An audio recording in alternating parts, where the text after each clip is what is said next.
Escola dos Dinos. Bom dia, dinos!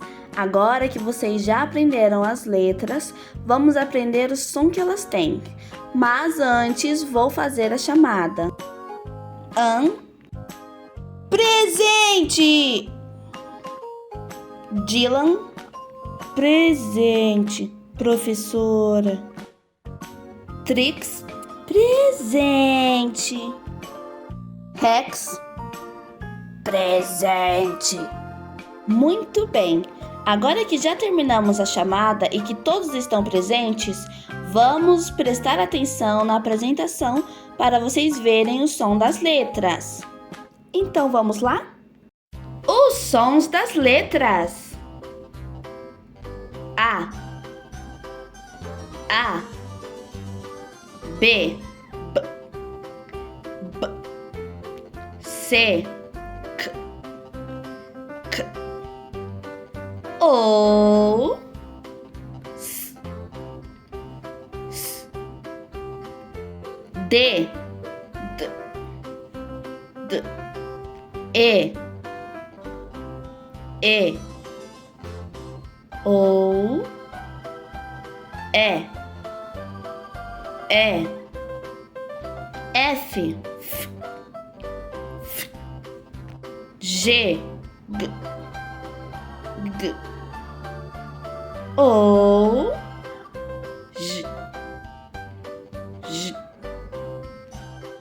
J, H não tem som. I, J, K, L, M, N, O,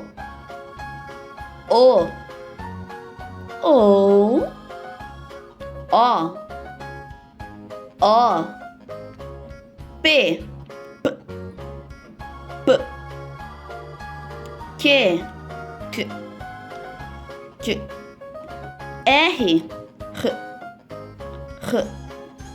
S, T, U, V, W, O, V, X, Y,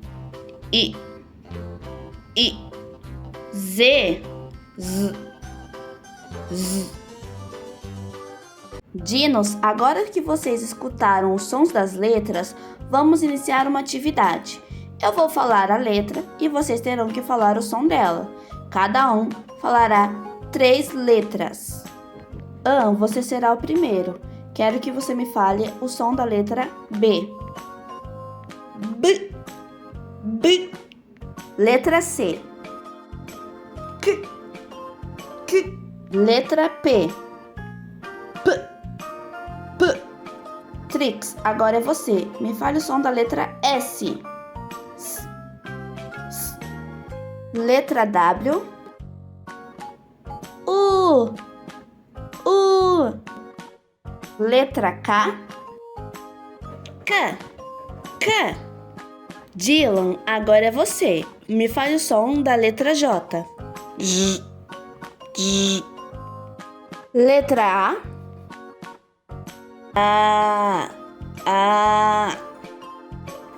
Letra Q. K.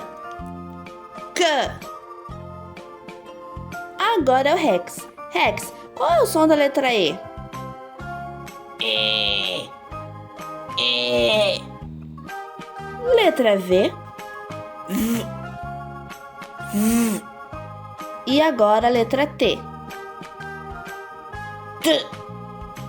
T. Muito bem, turminha, todos acertaram. Estão de parabéns. E esses foram os sons das letras, pessoal. Então, a aula de hoje acabou por aqui. Até a próxima! Tchau!